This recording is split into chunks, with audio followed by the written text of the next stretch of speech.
是在地新闻，后来乡亲啊，中国今仔日为四川的西昌卫星发射中心使用着中正2号运载着火箭，把这个爱因斯坦探监卫星发射升空。中国的中央电视台嘛，伫下晡的3点新闻的时段来报道这个消息。今天15点03分，我国在西昌卫星发射中心使用长征2号丙运载火箭，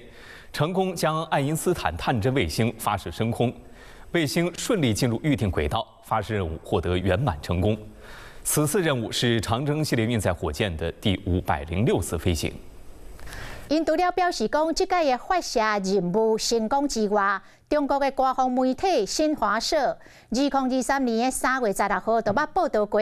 讲计划要伫2023年的年底来发射一粒 S 射线的天文卫星，也就是爱因斯坦的探监。中央电视台嘛伫个新闻来介绍到爱因斯坦的探监，主要是为着要搜寻这个定位，他来了解到宇宙当中更加遥远的天体甲未知的现象。